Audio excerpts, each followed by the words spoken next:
like one of the most valuable cards right now was the front of the packet. Like it was the first one. If you bought a packet, sorry, my bad. If you bought a packet, you got a Charizard. Like it was there. And we all just played them, like you said, used them to death, ripped them up, bent corners and stuff like that. If you had one of them and did what I was saying earlier and just like straight away pulled out of the pack and got it graded and left it in your cupboard, right now, like $50,000. Yeah. Really? Yep. Wow. And I had multiple of them, and who knows where they are. Probably like burnt some of them, probably played. What's the thing with Pokemon, man? Because I remember I was a child. I remember like first season. I remember watching them as a child. I loved them. I didn't have many toys and stuff, but like I was religiously watching Pokemon. It was so entertaining, the whole thing. Do you guys know some background stories of like how it became so massive? Well, It's Henry like will know anything more. pop culture. Yeah, Henry will know more than me. Tomy Takara has been a company that's made a lot of cool things over the years. Anyway, Tomy's a pretty powerful toy company.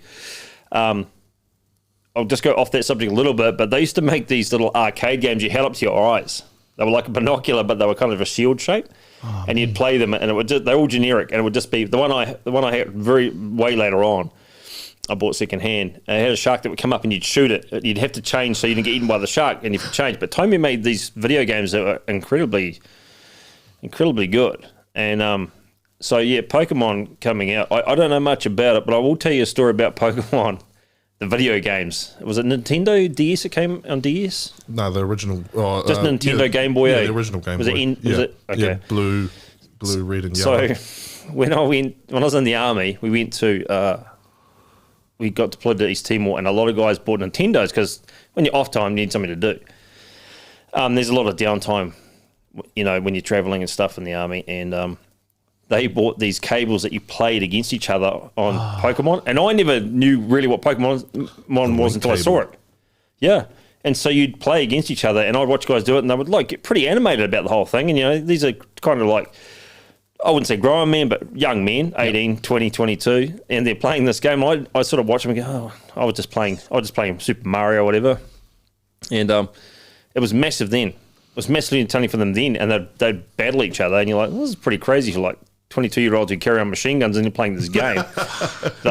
They should be, more manly, but it's like, I look back now and it was just entertainment, and it was like you were fighting at each other. And that was the cool part of it. Competition, eh? Yeah, so that wasn't even. That would have been late 90s. It might have been 2000, actually 2001, something like that. I can't remember off the top of my head. But yeah, I was looking at it going, this is crazy how into it these guys are. Like I'd never even heard of Pokemon, to be honest with you. You can make anything entertaining if you just put money on it anyway, though. Yeah, yeah, of course you can. Yeah, of course you can. Do you have some cool Pokemon stories apart from the cards or something? Probably not that interesting. Or some interesting stuff that you know about them, because it's a massive what a franchise would you call it? Yeah. Yeah, it's just like a pop culture juggernaut. It's like you said, Takara Tomy, they start off, and it seems to me they come up with an idea that will be usable in multiple spheres of marketing.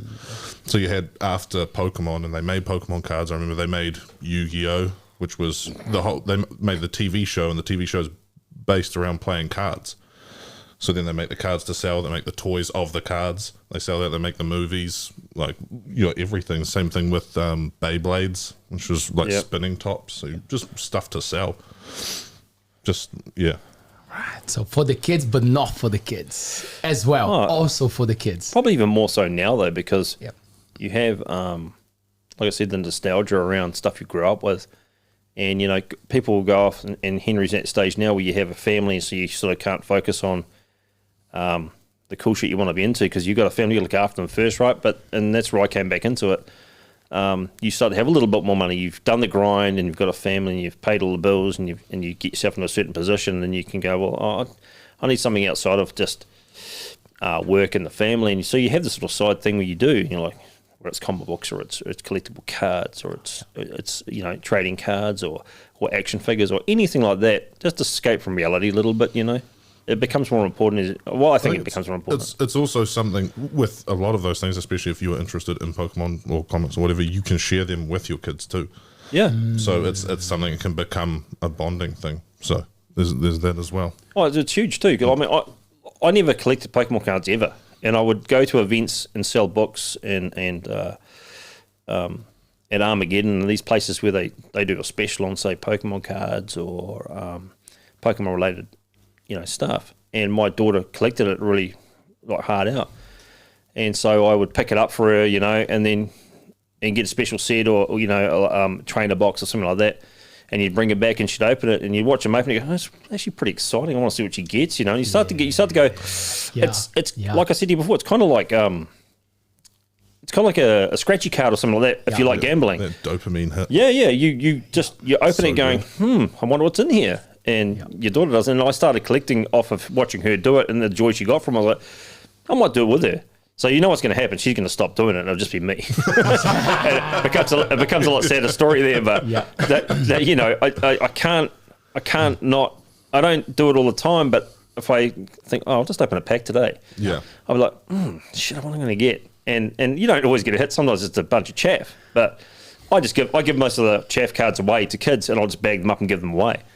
And because kids, they don't know the value of it, they sometimes just play the game, or they know the characters, and they can't afford it. Their parents can't afford it, so you just give them away at events. It's kind of the ultimate, How interesting when big industries they collaborate with those big franchises. Massive. Even to give them, like Coca-Cola. I remember 1998.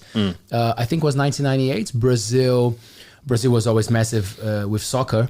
So we had the bubble heads, not bubble heads, but like the little I know what you mean. players, man. And they had all the team players, all the players, like, and you would buy an amount of Coke, obviously, something related to the amount of, or like something on the cap. Yep.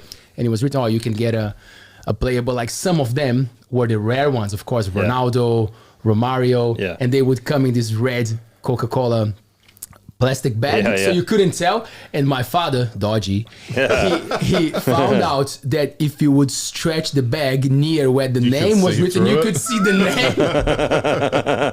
So I got the collection pretty quickly, drinking a lot of Coke. Fuck. But again, like same with McDonald's, right? Collaborating with Disney and doing this official, because correct me if I'm wrong, the value is in the official side of things, or nowadays 100%. with people being able to do 3D cool stuff can still be as valuable as an official? Well, it has to be licensed. Like, there you go. Pokemon did it with... To a certain extent. Yeah, Pokemon just did it with... not just did it, like a couple of years ago maybe now. They went into collaboration with McDonald's and you would buy, I think, a Happy Meal and you'd get a packet of cards. Yeah, they actually did that. That's People right. went crazy for it. They were buying Happy Meal after Happy Meal after Happy Meal to get these cards. You could have just gone and bought the cards, guys. Yeah. But these, I can't remember their 25 year anniversary of Pokemon. I can't remember what it was. I could be wrong there, and people are probably commenting that that's not correct. But they did do a collaboration with McDonald's, and they were in very limited numbers in New Zealand, and people were getting them off a Happy Meal. I don't know what a Happy Meal cost, but they were selling for more than a Happy Meal. That's for sure. Yeah. So, but there is. You were saying everything has to be licensed. I've got literally a Transformer in my car that I just sold. Yeah, that's kind of different. Yeah, it's a knockoff. Yeah. So it legitimately looks exactly like the character from the show, but it's made by a company and they just called it something else. Yeah. So but I just sold it on Facebook for $200. Yeah. It's like one toy. But they sometimes those the non-licensed product, especially Transformers itself, far higher quality, and guys will just collect it. They'll collect the originals too. The originals are still worth a lot more and will appreciate better, even if they're a worse toy. But there are guys like bringing them into New Zealand, and if you belong to some of the sites, you'll see them, and they're just selling those non-licensed product because people want them. Yeah. Some of them they're amazing display pieces. They look cool. Yeah, of course. Yes, please. Hold your thing, but when you said the license thing, it just reminded me of I don't know if you guys saw this, but or know of Magic the Gathering. It's another like card game based thing.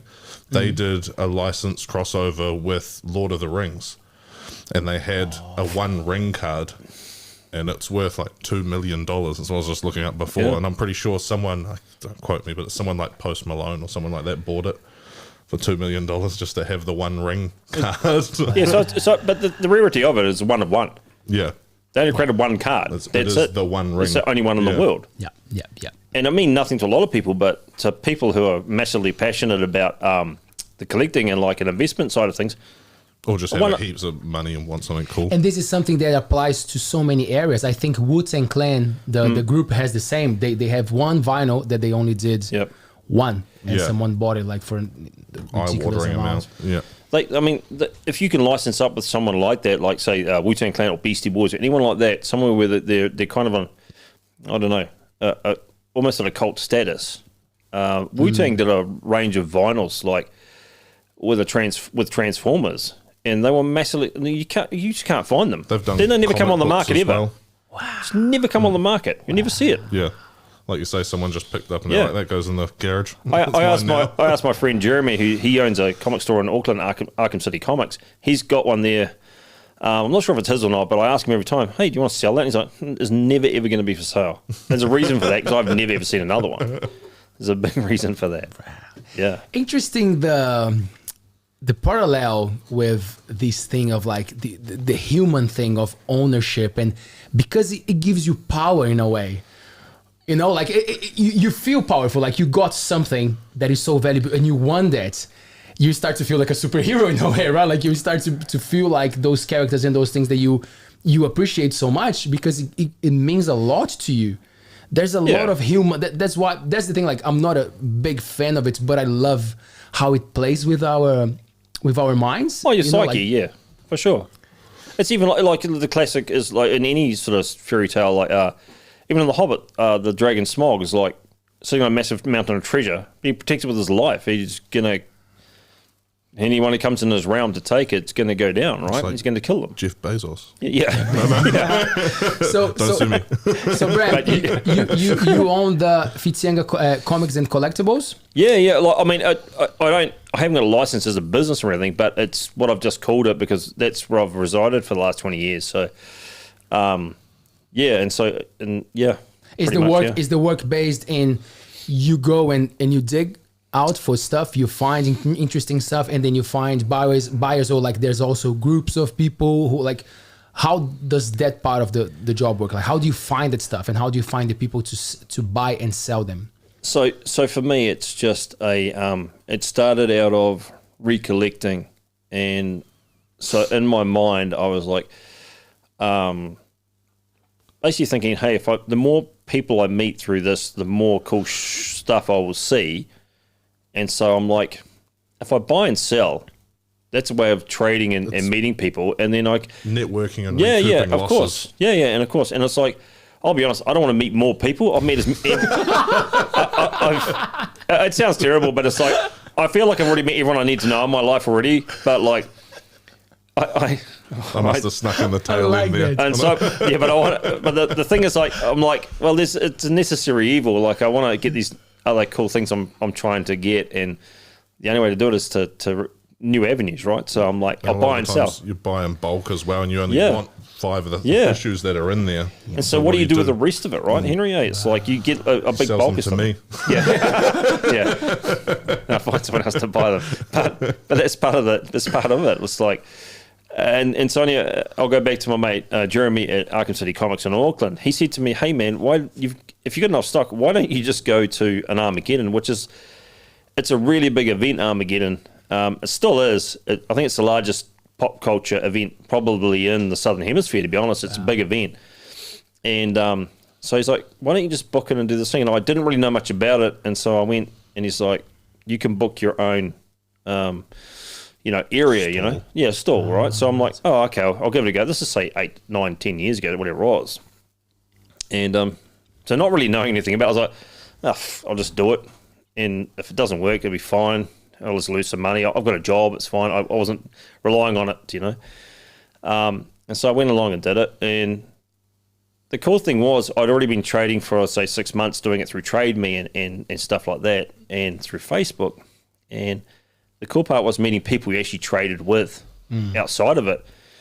And to me, the community only gets better if you actually get out and do stuff. If you sit behind your keyboard and you just buy stuff online and you chat through your thing, and you get a wrong perception of some people sometimes. You don't really know who they are. And I get it. Some people are shut in. They don't want to do that. They don't want to go out into public and whatever reason. But I met so many people I traded with.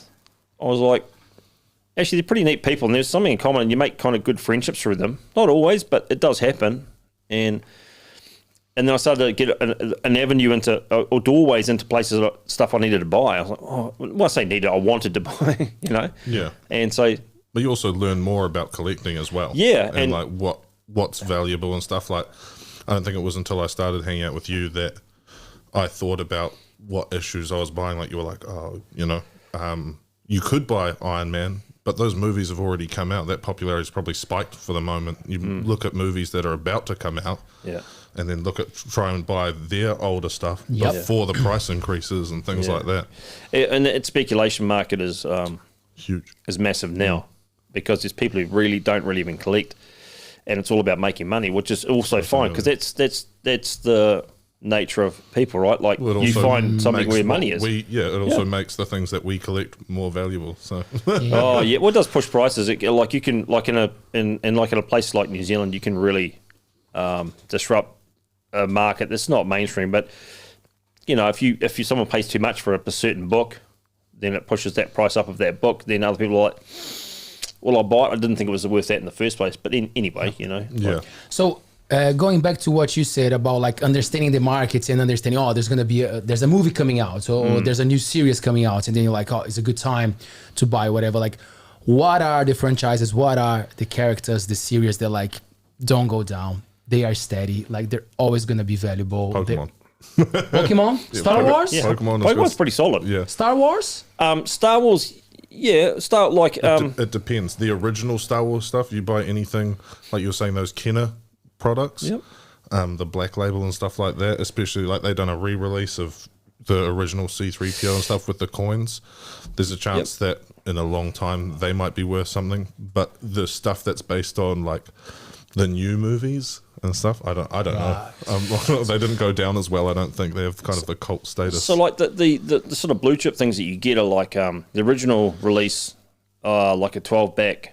Some of those, if they're still in packet, they could be, I don't know, I might be off, but I'd say between $4,000 and $7,000 US each in their packet for one. And there's 12 of that series. If you get the whole series, it could be, if you got them a bulk, it might be 26,000, 30,000 US. I don't know. It could be quite high. Right. But people would have watched a lot of those programs, like the Toys That Made Us and all these things, and it has a lot of facts in it, and they are true. Like, when you originally released the first four figures for Star Wars, they never actually had the figure produced. So they released a stand they went on, and you'd buy that stand, and you had this promise that they would send you these 4 figures. I can't remember what the original 4 figures are, but they're worth quite a lot of money. And there's other figures like the rocket-firing Boba Fett that there was a fear that rocket would get lodged in a kid's throat or in their eye. And they're worth a lot of money, the prototype for that. There was one that was never released because it was a J. They call it, I think it's called a J firing, and it just goes straight across and it fires off. But the next one came out, had a catch on it. So you had to pull it down and across for it to fire. And they're worth a lot of money, those sorts of things. And if they're still in box, I don't know what the price is, but they are valuable. Any imperfections, There was the He-Man that had the different coloured face that came out back in the day and stuff like that. So if you find... So an original one that had an imperfection can also become extremely valuable. Same even with the Pokemon cards. There was that Charizard they called the Shadowless Charizard because it didn't have the shadow behind the lettering and stuff like that. So those will always add value. Era variants are valuable. Like they're not often seen, and a lot of people have in their personal collections that just don't sell them. So you just don't see them very often. When it comes to the grading thing that we were talking about before, Bram, because there's the thing, like, for people who don't understand, for people who don't collect those things, like, they think you guys are crazy. How can you have a book and you not read it? Like, how can you not open it? For myself, I am, and he is also. So, so how is that process of grading an object or something? How do you give value to that? So you don't really give value to it. So what happens is it's like money. Yeah. So it's like, you think of something. Like when comics were first produced, say in the late 30s, early 40s, they come out in newspapers and they were just a funny that was in a newspaper, or they were produced as a comic like just for entertainment purposes, but they weren't of any value. They were new, and people would collect them and they read them over and over and over, because they were probably, there's no TV, there's probably very limited radio or whatever. And so there's not much value to them then, but there's value now because it's the same thing with nostalgia. I say again, like you remember it. You know, someone who's 70 is probably going to remember when comics came out and they were sold in a shop somewhere in New Zealand. They go, well, what is that? Like, Phantom was pretty common in New Zealand in the very early days, right? And so people will look up, but the value that's in them is that when they're in really amazing condition, they're like having a vintage car or something that's a vintage condition like that. If you look at the value of something like that, yeah, the value in those is way more. Not necessarily in everything, but like if you've got Action Comics #1 with the very first appearance of Superman, like it's a classic cover. You would have seen it before. He's chucking a car into a hill. Green car. Yeah, green car. Like there's quite a famous story around that, like with Nicolas Cage owned it, right? And then someone stole it. He had it under insurance, got paid out $1 million for it. I'm pretty sure it's around about that. Wow. That made that comic worth $1 million because the insurance paid out at $1 million. Value. Yeah. And it got found again. I don't know if it went back to auction, but I think it sold for more. Now especially because Nicolas Cage owned it, right? Yeah, so then of you course. add to the story. Yeah. Of it. So a lot of these quite famous people that you do know do have like because they got money. Yeah, and so in their investments they don't go down. They stay pretty solid. Like if you got an Avengers #1 or an X-Men #1 or something like, or Amazing Fantasy #15, and even as you get further into the 90s, is like the first appearance of Deadpool is New Mutants '98. Like it's not a huge investment. But say getting a 9.6 or something for around about that $1,000 mark, it's very little ever going to move past under 1,000 or maybe above 1,000. But in time, that will just go up. Yep. And if not, you get your money back. Yeah. So it's something to put your money in where your money is. It's kind of doing something, and it's just a nice piece to have sometimes for people, you know.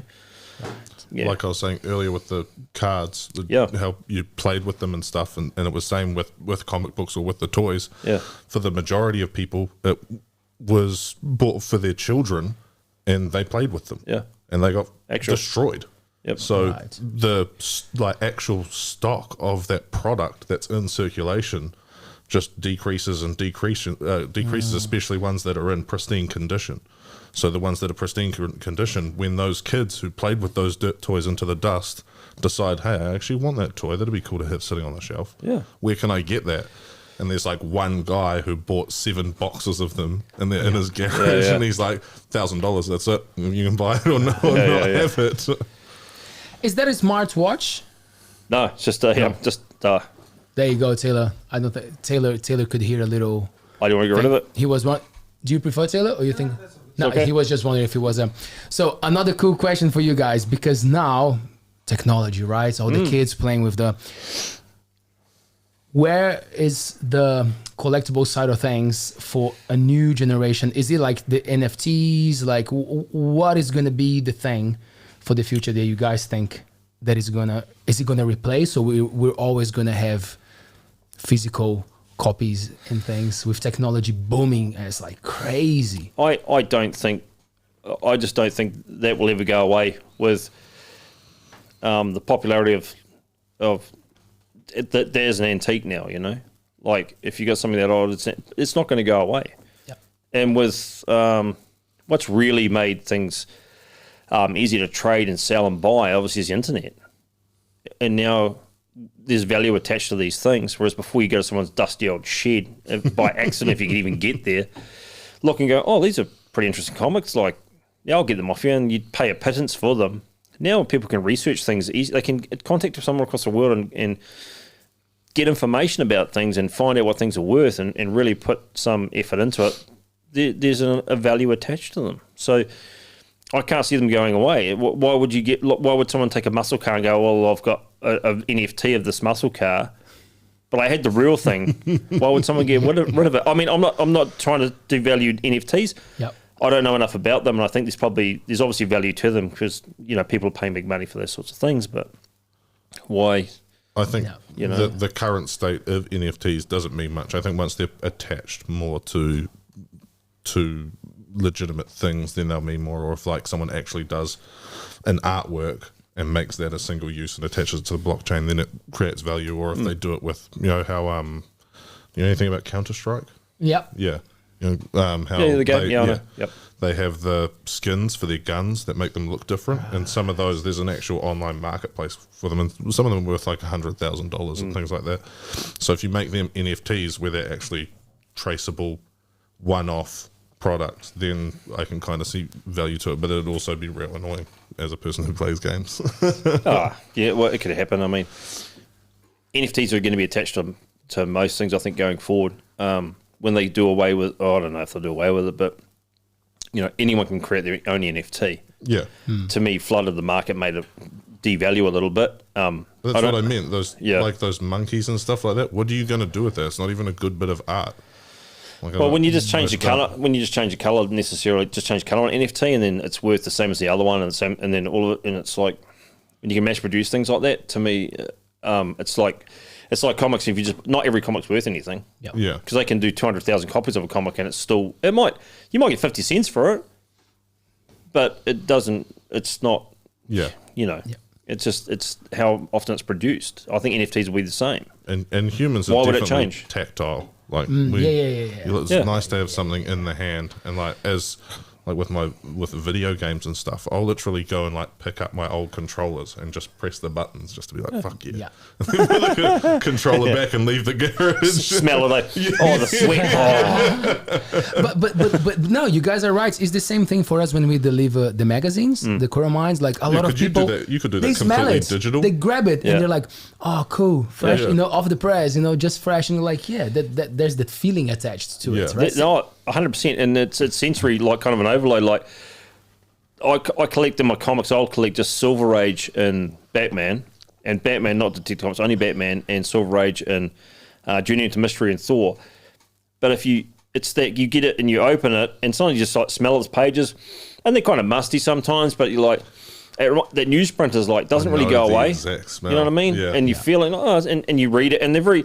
To me, excuse me. I only click those because there's very simplistic story writing, and they kind of there's a real innocence to the writing in it. But yeah, there's a sensory overload when I smell it. It's a weird thing to do, but you do it anyway. It's human. I was about to say that's a very human thing to do. Yeah. What about your favorite superheroes, or even the plots, like the stories that you really appreciating reading, and you? Well, the new stuff, and I don't know if Henry's read it, but I've never read Transformers before, and I'd never read G.I. Joe, but this new Cybertron universe that's come out through Skybound and Image, and I recommend to anyone if they've loved Transformers, those programs, or read it in the past, and even G.I. Joe, the writing and even the artwork's not that bad, but the writing is really good, and I don't know, and it all ties in together really well. I thought it'd be an absolute shit show, but because sometimes it's really hard to make things mash into each other if they're two different things. But if anyone watched the last Transformers movie, there was a scene at the end where obviously that guy goes through, and it's G.I. Joe recruiting him because he knows about Transformers, right? Yeah. So I guess that's where that's going, and so I don't think it'll mash up to the new movie or anything. But I'm like, it's gonna be interesting, it's a new written thing. It's done by Skybound. It's not done by Marvel. I thought IDW did the last. Yeah, they did do, but I think IDW is owned by Marvel anyway. Okay. But I've been really loving it. But apart from the new stuff, probably the old stuff. I was talking to Henry about it before. Actually, the Death Metal series. I didn't like Death Metal itself. I thought it was, to me, I don't know whether I'm just really thick and I couldn't understand it. Like, it's too complicated. It was ridiculously convoluted for no reason. But like they have a lot of one shots. I don't know if anyone, a one shot's just like one comic tells you one story, and it will lead on to something else. But it's kind of like a full story in one book. I really love those because I don't read all the time, and I can complete the 22 to so many pages. I can do that. It's 5-10 minutes, you're done, and you get a really good story.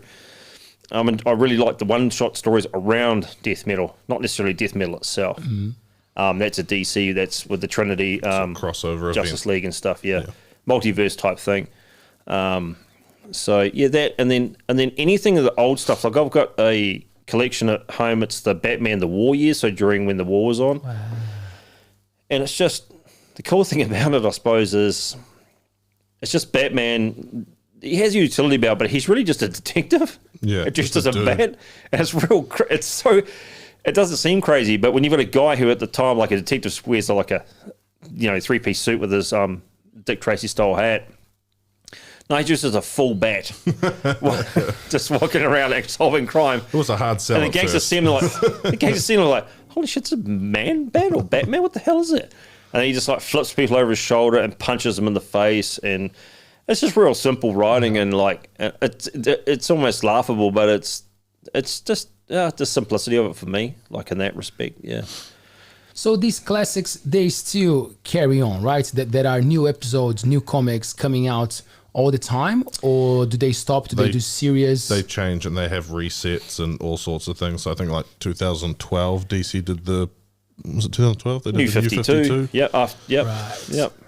Where they split it up into a bunch of different multiverses and all this kind of thing, and tried to like make it so all the previous stuff that didn't really connect all kind of started to line up and things like that. There's a lot of retconning and like going back and twisting things to make them sound like they fitted and stuff like that. I think the problem was when they had so many characters and they weren't really using them all.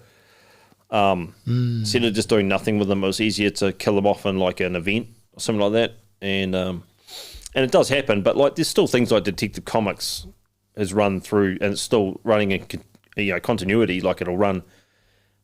Call it legacy numbering, so they'll go back to the original numbering. So they might be over 1,000 now. I think they're probably well over 1,000, 1,200, whatever they are. Same with Action Comics. Comics. I just got the 1,000th issue last year, I think. And so there'll be a specialist. But there's even things like Batman and Wonder Woman. Not certain Wonder Woman, probably not, but Batman definitely. He still runs in with his legacy numbering.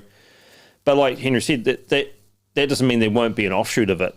Right. Like they'll have another Batman from another universe, or they'll, the multiverse makes it so much easier just to create something and go, this isn't Earth 616 where we live, it's Earth 52 or it's Earth 65 or Earth 900 or whatever it is. And that's how you get around. That's how you get around like the death of Superman or the death of this person or this person. They never really die. Or having Heath Ledger's Joker and Jared Leto's Joker. Yeah, right. And that's when Rick and Morty thrives as well, right? Of course, yeah.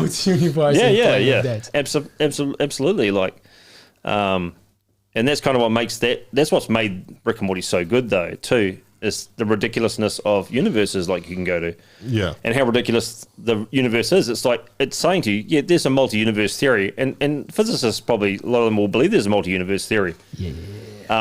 It's the classic one when they go to like the place where everyone's a chair or everyone's a pizza or just whatever, Probably wouldn't make the best Batman comic, but no. But it works for that. It works for that, and it works for that ridiculousness, and it's like, and things like that. And so the comics aren't innocent, innocent in that respect. They'll use the multiverse when they need to do it to create new things or want to run a new story, or someone wants to have their own title. They'll of course they will. Like it makes perfect sense. Our bro JT, shout out, is asking what superpowers would you guys have? Shout out JT. I don't think. I'll be honest. I don't think one superpower is any good, because the ability to fly is all good, but if you got no super strength or anything else, what is the point of it? How do you land? Yeah. And like I mean, being invulnerable to everything is fine. But still, if you're weak as a twig, someone's beat the shit out of you, but you can't die. It's like, I don't know. Like, it needs to be like most superheroes will have multiple powers. Like, look at Superman's got multiple powers and stuff like that. I don't know. Like, that was a dumb question, JT. It's not. No, it's not. It's not a dumb question. I'm joking. There's no dumb. I'm joking. No, there's not a dumb question, but it's like it's a common question that's been asked in lots of for interviews I've seen. It's been asked a lot of times, but. It's that whole thing where, like, I should just talk to my workmate the other day when we're at work. I'm like, he's like, you can have a superpower. What is it? It's like flying or whatever it is. And it's like, I'd probably go. You need a couple. Give me Charles Xavier or something like that. I can read people's minds and shut them down and things like that. That's actually not bad. Yeah. Well, the ability, like Magneto, I don't want the wheelchair. I don't want the wheelchair. But I mean, like Magneto, the ability to control. Like an element, it's perfect. Like it's good. Or Storm, where you control the weather. The weather, right? Like she can also fly. Sure, yeah, exactly. So there's two powers, but you can do it without flying. It's fine. And those things, I don't know. I couldn't think of one myself. I'd have to have multiple. Like if you watch Superman, it's the eyes and made of steel and flies, and he can do anything pretty Frost much. breath too, doesn't he? Yeah. That's right. Freeze anything. Superman, they were just like, oh, he needs to beat these guys. Well, just give him something that does it. I don't know. But remember, he's come out at a time too where like all the people are very simple. Yeah. Like he's coming out at times like he's got everything. It's like you went overboard. You actually went crazy with this guy. Yeah. Like, He's too strong.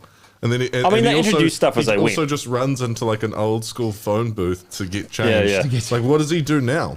Well, but it's a classic joke. Like when they see him, it's like, it takes more than a hat and a pair of glasses, dude, to know that you are Clark Kent and Superman. Yeah, like, especially dude, come on. like the person you work with every day. Yeah. You save her all the time. Yeah. But do you guys think that like that's an opportunity for new superheroes, like legendary ones, to come up because the story starts to get a little bit outdated? No, You'd think so, but it's actually a really hard market to get into. They had Kamala Khan recently did all right. That's the Miss Marvel, and Miles Morales, which is pretty much just Spider-Man again. But like with the MCU, and I've had this discussion with Henry before, is that he go, did you see that? And I go, yeah, it was awesome. He's go, what? It's horrible. Not like Transformers or anything. I'm like, but I just see it sometimes simply from like an entertainment purpose, where like fun. Yeah, well, but it's not just the fun. It's like you have to appeal to the guy who's never read a book. Yeah, you have to appeal to a kid, and it's really for kids because that's where the marketing and where stuff's sold.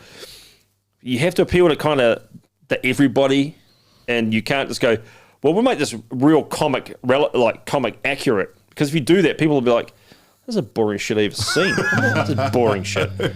And it's like, especially with Transformers though, because if you just do that, like you were irritated with it, they changed the voice of one of the Transformers, right? No, they didn't change the voice. They changed him. They changed him from a cool ass van that I liked into like a V-dub.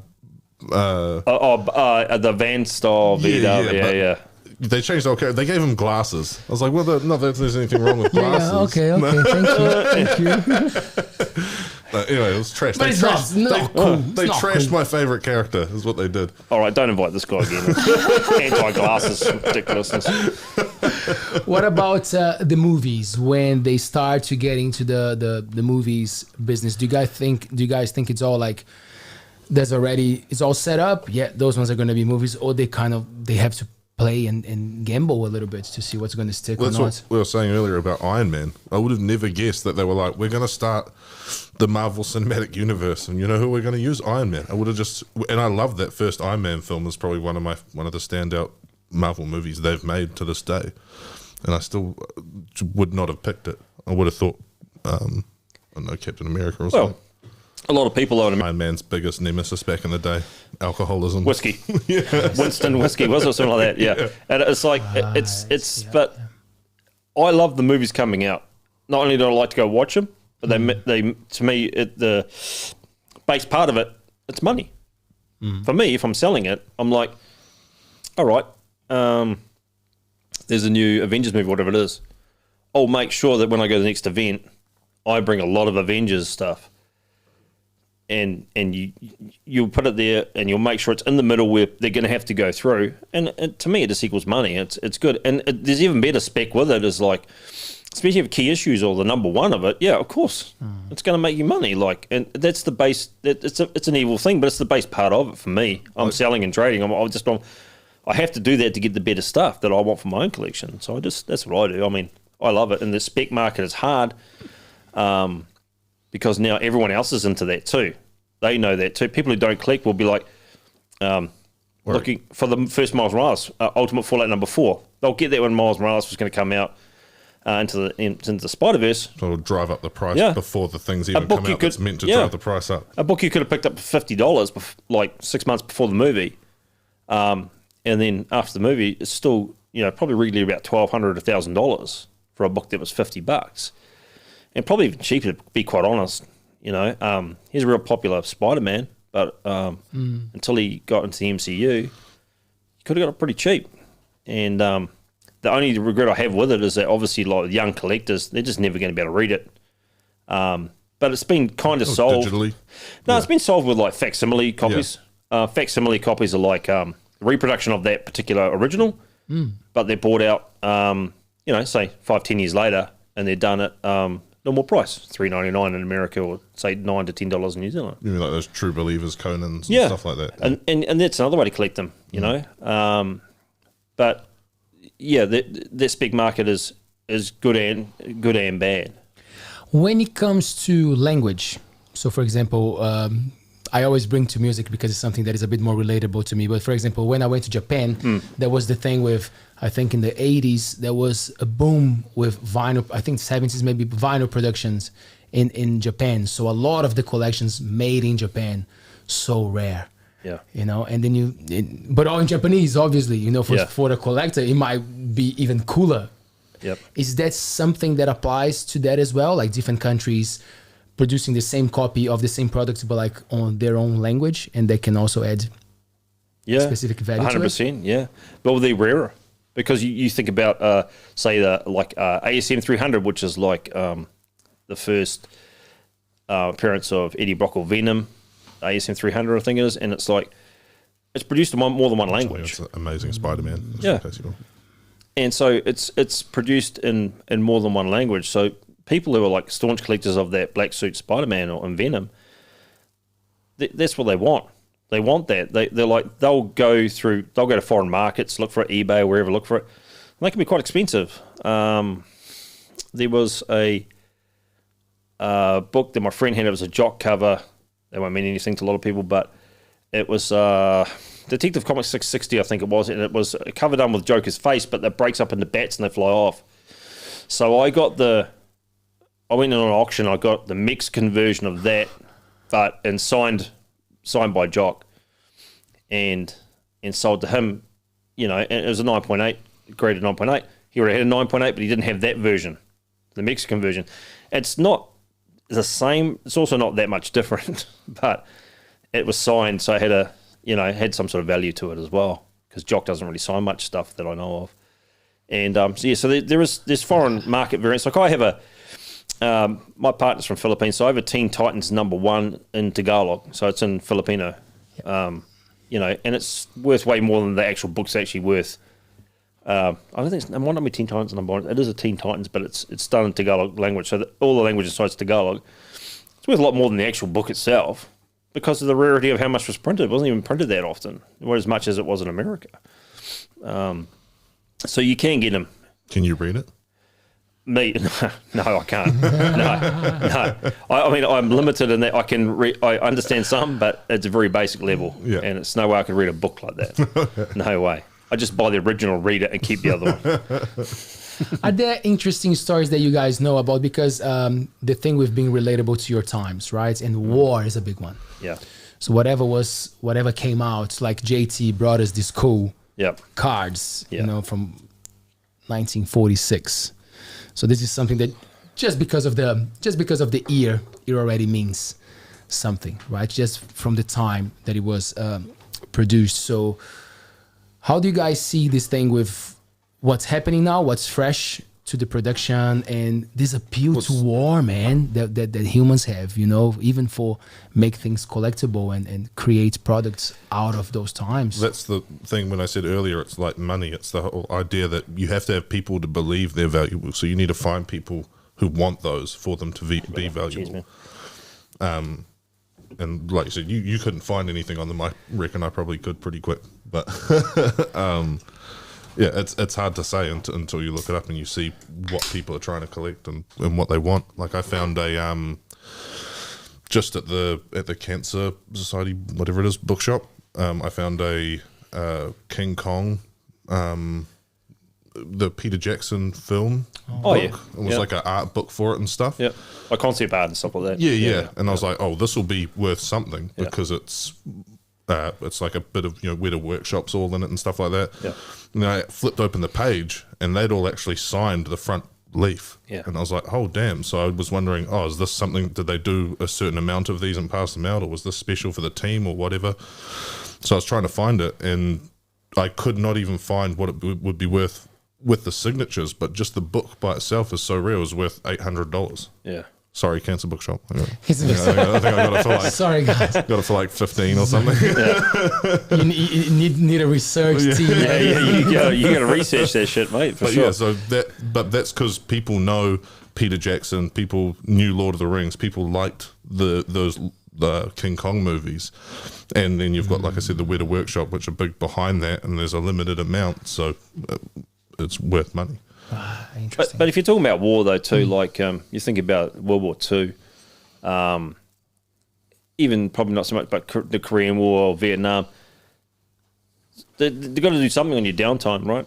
So, like, there's the Mark Jeweller versions of a lot of comics too, and they were sent to like army bases and stuff like that. They had this jewelry in them that you could buy, right? So they would have that in there because, like, you're away, you're earning probably better money than you are at home from the military, and so they put those in those comics, you know, and so they'd buy stuff, whatever. But give them some 3D glasses. Yeah. Sea monkeys. Yeah, exactly. Those advertisements. I don't know, Leo. You ever seen that in an old comic? If you look at it with the advertisements in it, it's like, oh, they're so good. Sea monkeys, X-ray glasses, like life-size submarine. The it's biggest, just a cardboard cutout. Things. Yeah, I know we're way off subject, but like they are like they're probably more interesting than the comics sometimes. You're like, this shit is amazing, dude. Like an actual 38 Super pistol from a police station, but it's just caps and it's crappy ass. But you're still like, whoa. Really?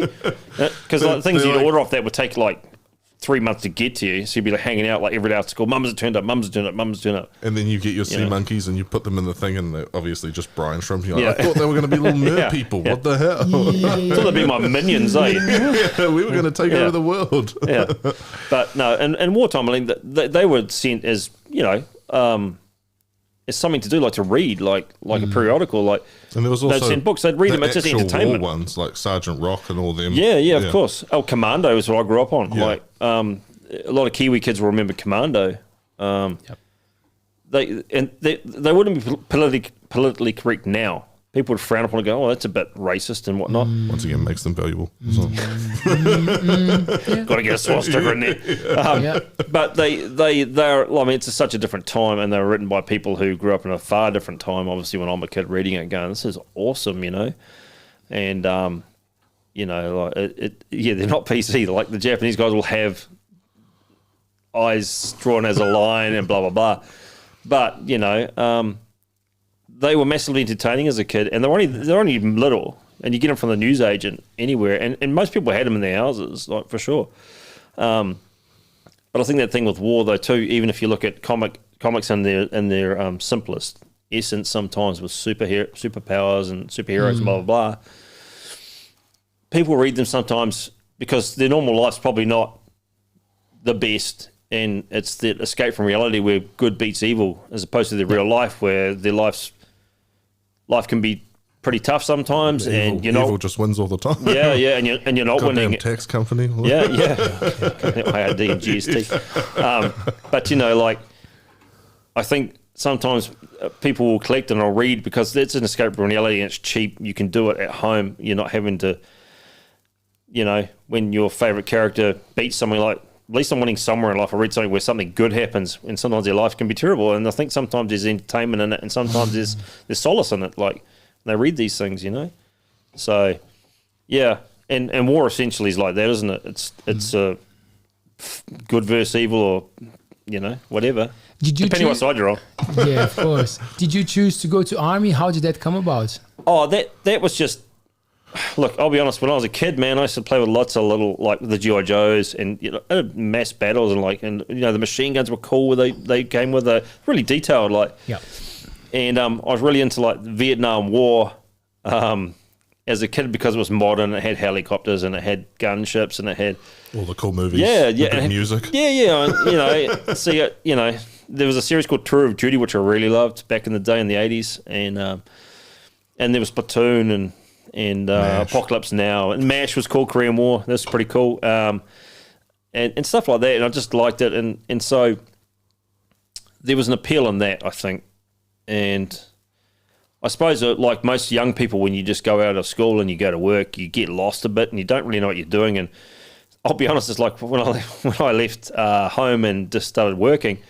It was like I was actually in GTA 5. I'm wandering around not knowing what's going on. I'm bumbling about. I don't even know how to pay a bill properly.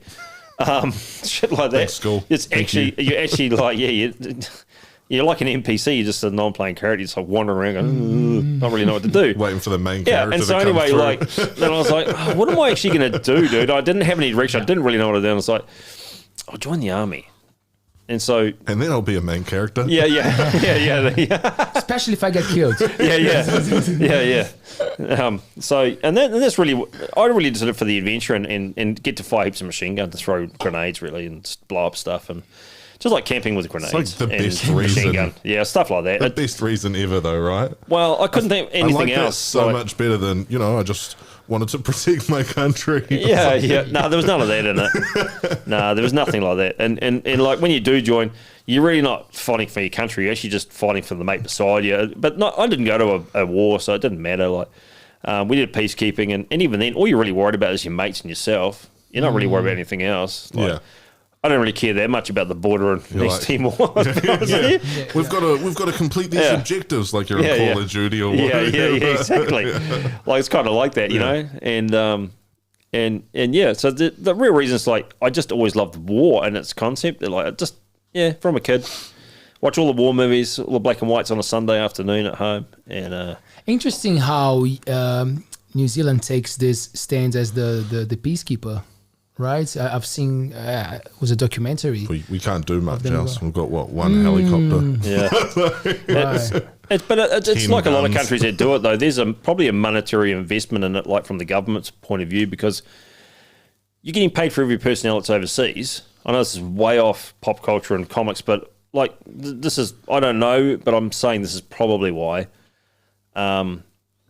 You're getting paid by America or the UN, who is really paying, I don't know, but you're getting paid by them. But if you're out of country, normally you wouldn't pay tax. You pay tax in the country you're in. But the New Zealand government gets to take the tax out, paid into your account from an overseas, corporation. So there's probably a monetary gain from that, And you got to think too with your army, you need to do something with it. Yep. Or your air force or your navy, they have to be going and doing something. Otherwise, Why are we spending our taxes on it? what's the tax money for? Like you have to send them off to do something, and you have to recoup the money some way. So I presume that's why. That's the only reason I can think of. Yeah. It becomes a big business at the end of the day, right?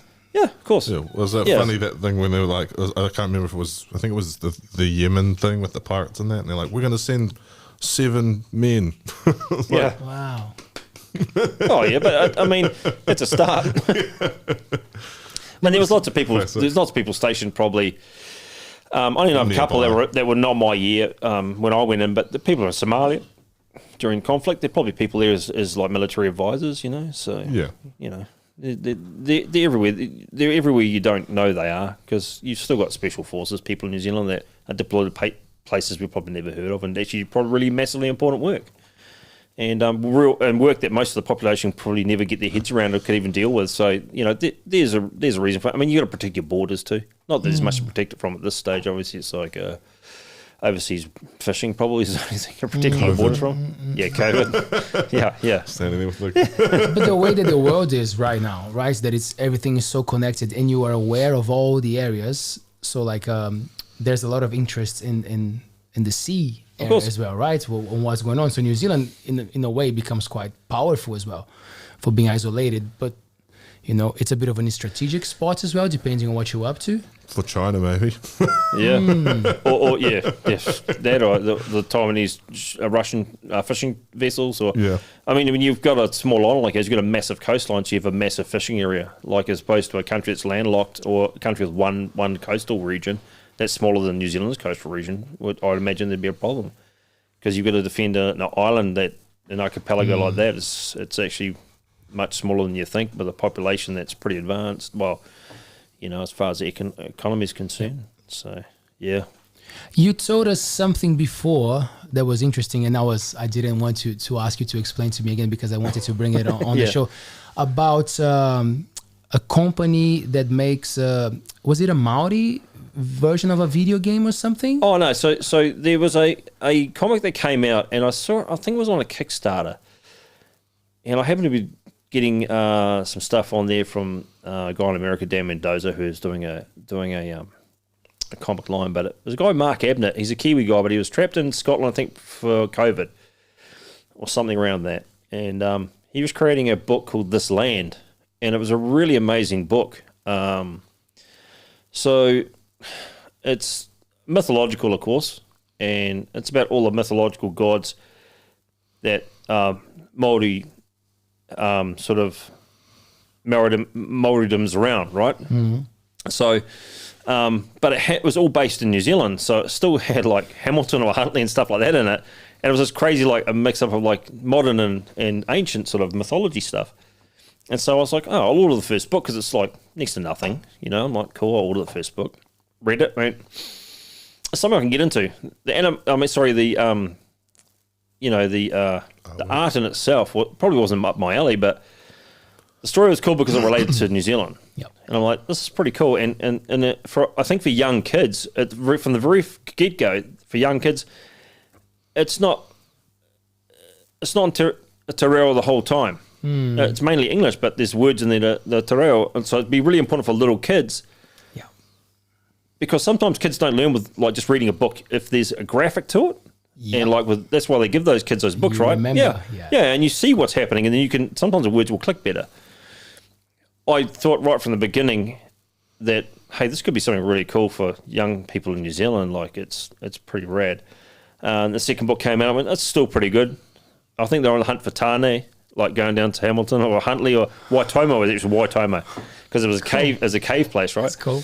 And I read that, and then I got the third book, and I was like, no, it's still pretty good. And then, and it was actually, it ended up getting brought up by Scholastic New Zealand, and they've created a hardcover, like a combined version of it, which I presume is going to be in schools. I don't know for sure, but I think it would definitely benefit young kids. Yep. To be bilingual. Like they learn a little bit, and they'll learn a bit more, and they'll learn at other places, not just in that book. A really important learning, learning resource for sure. But yeah, a book written by Mark Abnett, amazing writer, and really, really good book. I think if you have a chance to read it or you have the money to do it, I think there's still some copies of it even at Mark 1 Comics in Hamilton that you can order online, have delivered right to your house. So if not there, probably get them online as a hardcover anyway, you know. There you go. But yeah. Because we tend to go outside of our place to find beauty in stuff, and then a lot of the stories are already here. Yeah. So a lot of stuff's based in America, and that's just where it's produced a lot of the time too. So that's what you read, right? Another cool subject that we haven't touched yet, but we were talking about The Simpsons and South Park, it's comedy, is the cartoons, is the ones that are definitely made for adults, but a lot of the kids also get into it. I remember watching Simpsons with my parents, and I think that's when you hit like bullseyes, that you make something that the kids can have a laugh. Yeah. Some jokes are for the adults, you know, and everybody can watch that. And that's something that also becomes massive collectibles, right? Yeah. Oh, yeah, it does do.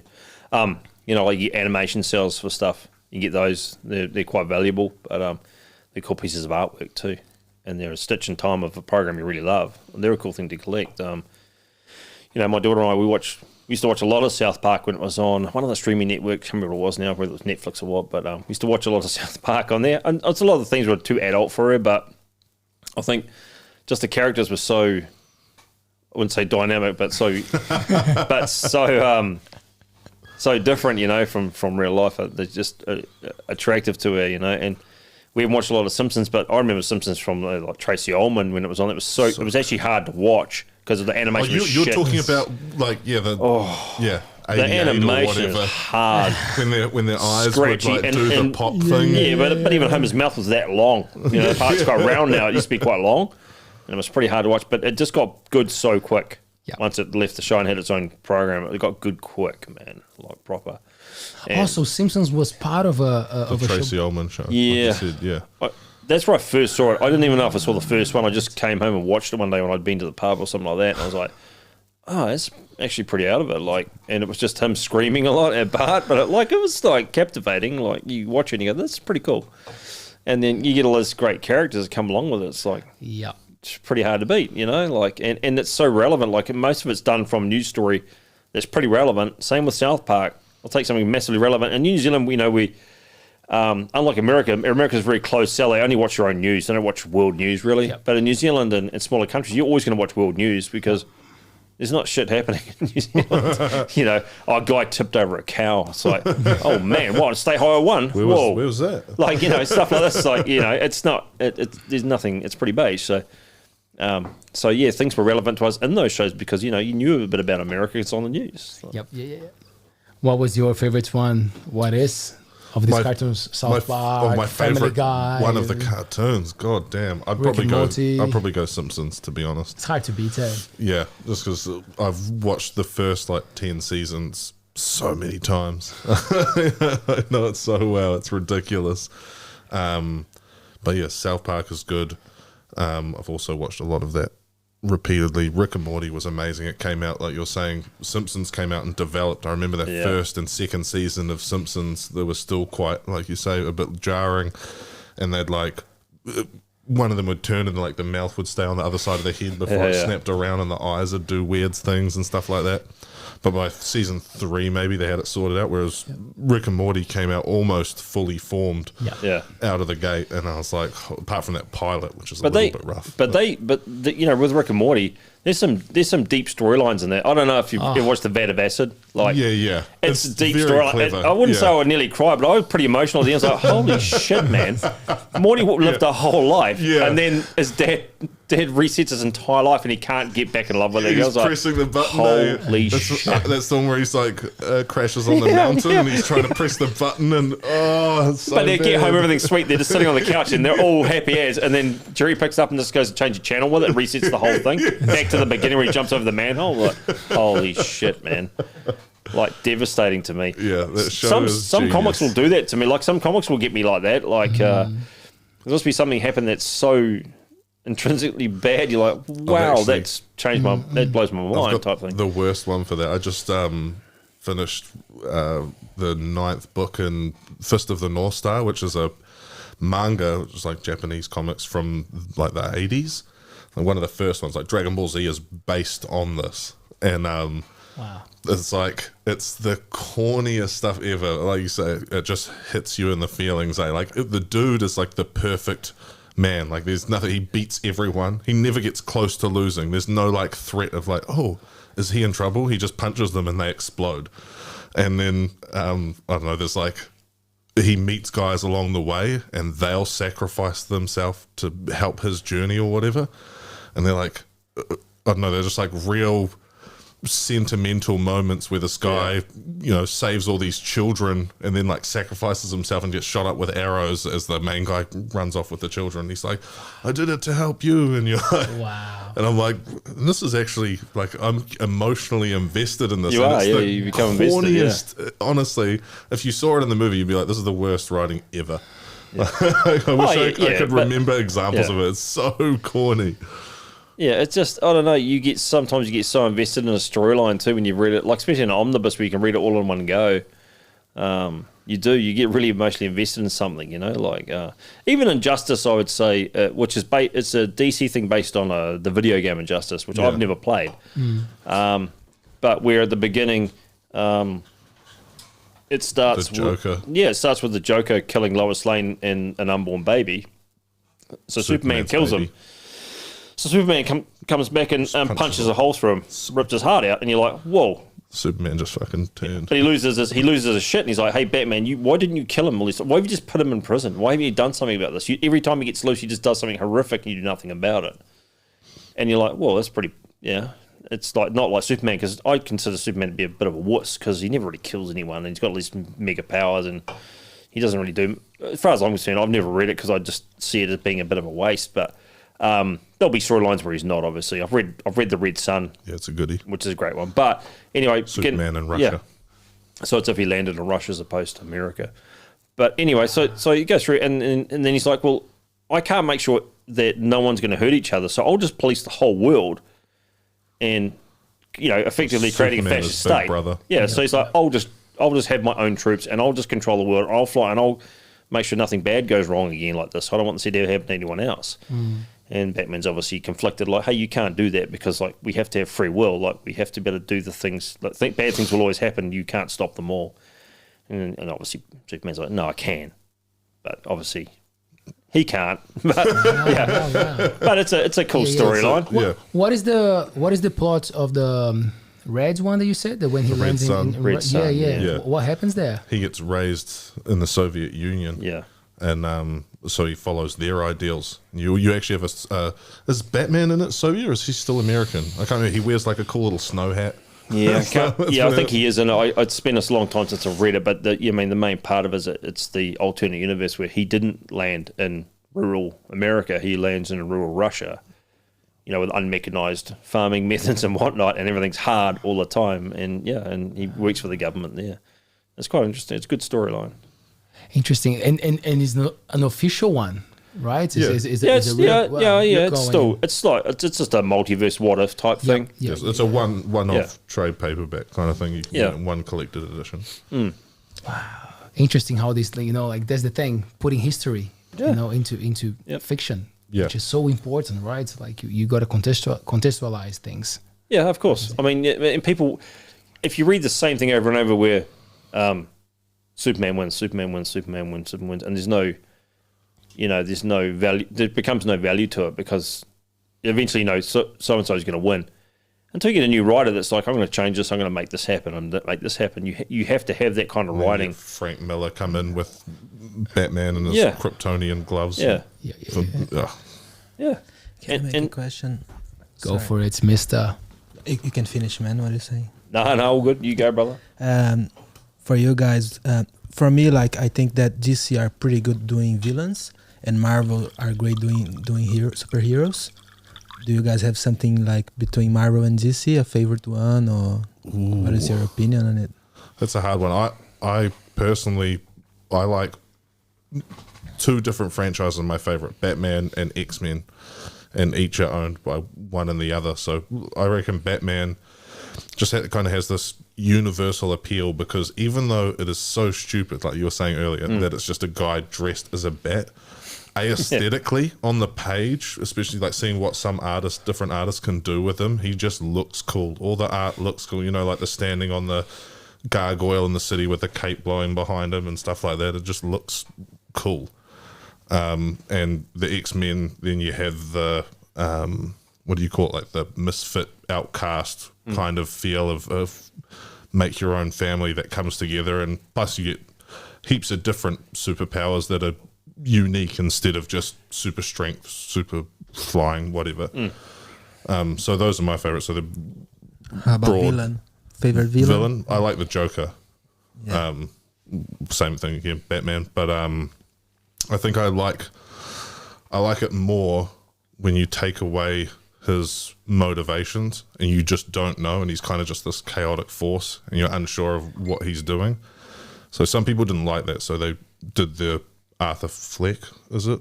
Oh, I can't remember. Whatever. They did an origin story of him. Is it The Killing Joke? Oh, The Killing Joke. Yeah, that's a good read. That's done by a bunch of English writers and artists. But that is the one that's his origin story. It could be. I honestly can't remember off the top of my head. Anyway, they made an origin story, and it's all right, except for I think it's similar to the Lois Lane thing. His wife and his unborn child die or get murdered or something like that, and then that just turns him into the Joker. And there's another one where he falls into a vat of acid, and you're like, none of those are really that satisfying. Yeah. Why it made this dude that way? So I prefer to not know and just have him. Yeah. What do you think about the last one, the last Batman? The one with Twilight in Robert Pattinson. I haven't watched it. It's all, you know what? I'm scared. I will actually say, I'll go on record saying this. It's actually way better than I thought it would be. Yeah? The Scarecrow is awesome in it. Yeah. So check it out. What's it on? Can I watch it anyway? I don't know. I just watched it on a plane ride to Philippines, but it's good, man. He's a bit he's exactly what you think he'd be like. Like an angsty teen? From Twilight type thing, but he's actually good, and I think they made him a little bit more sort of, I wouldn't say ultra violent, but a little bit more violent than normal because of, to compensate. Well, because of the way he looks at other stuff. Well, the way he's acted in other stuff. But no, he's actually good. He's a great actor. Yeah, Great actor. Even Catwoman is Lenny Kravitz's daughter. I can't remember her name. Is a great Catwoman. Well, it sounds like Catwoman from Year One. Yeah.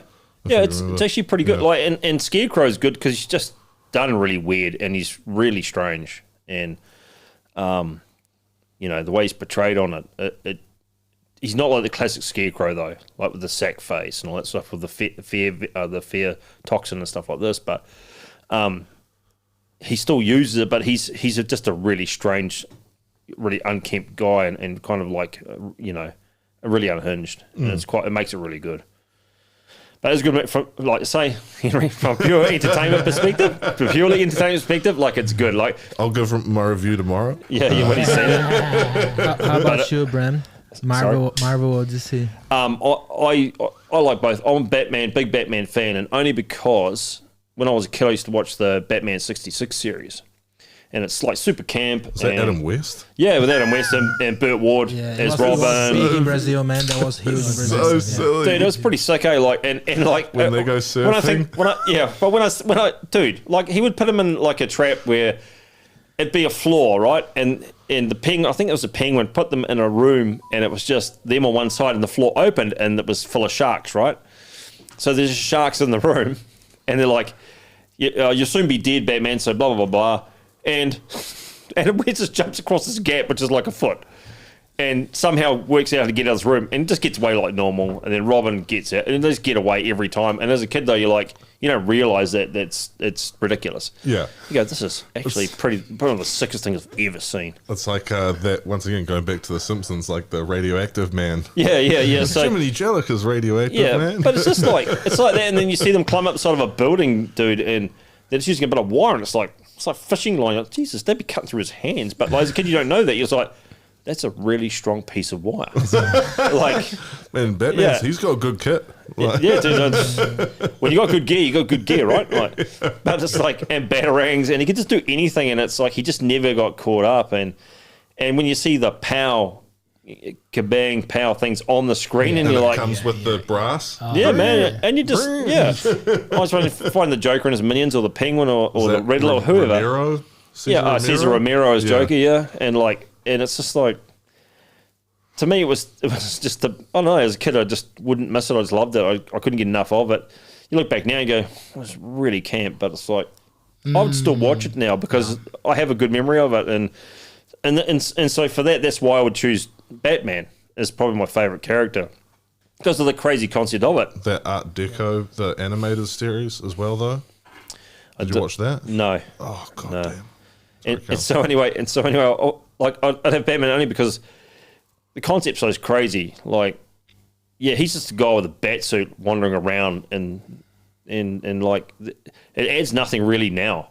Like he could just be the Punisher, really.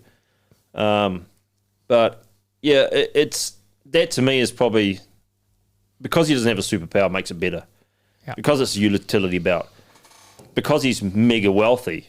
And he has a contingency plan for every other superhero and villain.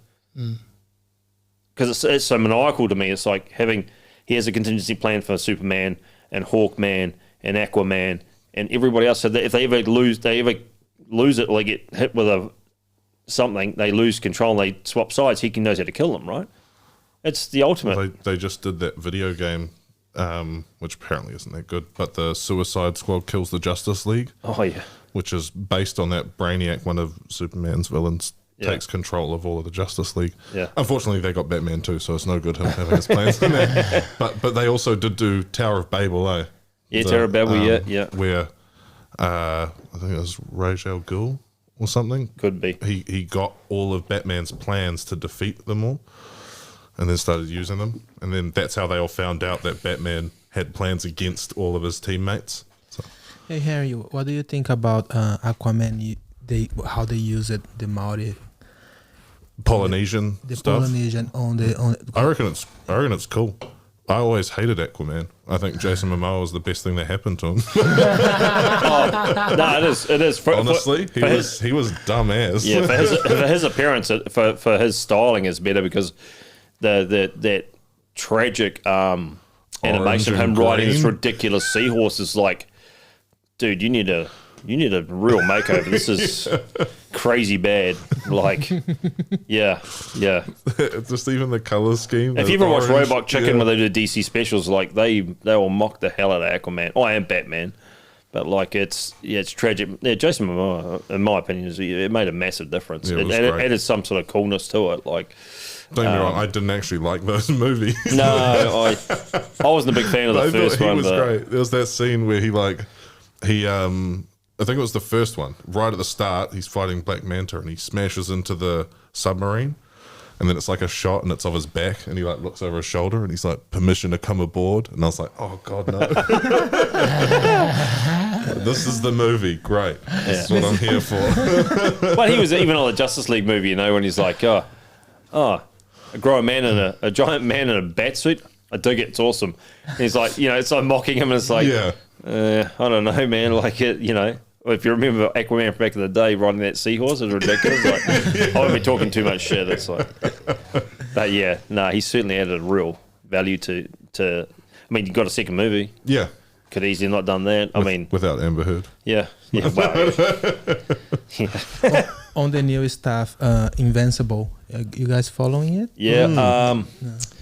I've heard great things. I haven't seen it. Yeah. You know why? For me, it's like there's a lot of lull in it where there's sort of kind of nothing happening. It's I wouldn't even call it a storyline, but the ultra violence from Omni-Man and him. It's like I love ultra violence in a comic, and it makes it good. Like when he doesn't win, he gets his shit kicked out of him a lot of times. Invincible, and his dad goes back through that portal and kills all of that race of people. Yeah. It's to me. Spoiler alert. No, the last one was crazy, man. Yeah. If I remember, it came out like 3 years ago. But yeah, like the ultra violence to me in that is really. I mean, I can get into a comic if it's got ultra violence in it. It's Berserker is one that came out. It's written by Keanu Reeves. Yeah, it's good. It's good. Ultra violent, like really, really ultra violent, and not much writing in it. So I'm not a great reader. Action. So even better. Ooh, and those scenes in Rick and Morty, they go back to that as well. Yeah. There's that bit where like they're wearing like crazy spacesuits. Yep. I think it's the Purge The episode. Purge, yeah, it is, yeah. And he's yeah, like, that's he's good. like, do we need to be doing this? He's like, it's Yeah. just gratuitous at this Yeah, point. yeah, They yeah, just carry on. Like it. I read another one. It wasn't Berserker. It was kind of like a medieval based one. It's only a 3-book series. I'm trying to remember what it was. Yeah, pass on that. I can't remember what it is, but yeah, ultra violence. It gets me every like you time. say, Injustice. You've watched Yeah. Superman for how long? Like you say, be like, capture the bad guy and then fly him to prison and be like, you won't do any more wrong. Yeah, and then yeah. fly off. And then this time he just punches a hole through the guy and you're like, yes. Yeah. Thank God. But see, like, Lazy, The Boys. yeah, How good was Boys, that? yeah. Garth Ennis, Yeah. great writer. Like, Yeah. he's actually really good at writing war stories. But the boys pretty damn good. Yeah. Yeah. I haven't actually read it. But I've only read a little bit of that, but the actual program, I like Crazy the program. good. Yeah, Crazy it was good. great. Good actors, they both Yeah. from here as Oh, well. Yeah, they were yeah, too. yeah, both Yeah. a couple of Kiwis. Yeah, Carl Urban and Anthony Starr. yeah, I think it is. Yeah, great, you know, and it's good how they didn't skip over a lot of the R18 scenes of it too, because you could have easily made it real PG sort of crap. Yeah, and then it would have been horrible. Yeah, and it would never have got its popularity and got as many seasons as it had, but they kept it kind of true to the book and made a huge difference, you know. Same thing with Deadpool. Yep. Thank God they made Deadpool R18. Yep. If they had made Deadpool the same as any other Marvel movie, it would have been crap. But Yeah. I feel Like, they, I don't think it would have worked. Yeah. Or it might have, but probably to a larger audience even. But I wouldn't have liked it. and they have to follow the fans as well. Everybody's getting older, so you need to fit the old fans. Yeah, as but well. also like there's a desensitization with internet. You know, like younger people can see ultra violence now too on the internet and watch things like that. Like you can't write TV programs like they were for us in say the 80s and 90s. Because No one's gonna watch 'em. They're already overexposed. Yeah, of course. Yeah. And so there's no thrill value to it. Yeah. You know, has to be good story writing and kind of like adult themes in some respect. You know. For the people listening to our show, Bram, Yeah. what am I holding here? And for the lucky ones, Yeah, so you've got a really nice print from Jeff Benitez. He's a Filipino artist, and he's done print. It's a relatively old one. He's done heaps of new stuff. He works for Marvel and he's worked for DC, I think Dark Horse and Boom Studios and these other large comic companies. Yeah, that's his Infinity Wars print done in his style, which is called Chubby style. chubby style. Yeah. This one stays in the Altbays studio for sure. Thanks, man. Yeah, no worries. No, you're welcome. Wow. We will tag the artist if you give us the name. Yep, and no we'll problem. send him a shout out. Jeff Benitez art. He does commissions. So if you want sketch cards done in a commission or a print, even signed prints, he'll send them wherever you like. He's good to go. That's awesome. Thanks, team. What a cool chat. See, as I thought we would go to many places. Thank you so much. Oh, for sure. Always good. We'll bring you back. Yeah. Yeah. Anytime. No, all good. Thank you. Thank you, Henry. I enjoyed it. Always sharp. Yeah. You didn't talk that much. Nah. On point. I was point. trying to hold back. I kept point. going to interrupt. I'm like, wait, no, hold it. Shh. Nah, that was pretty good. You can always interrupt me. I don't mind. Shout out to Baska, beautiful new spot in Whitianga. We have them on the screen. So, as you know, Altbays is very lucky. We just celebrated 2 years a couple of weeks ago.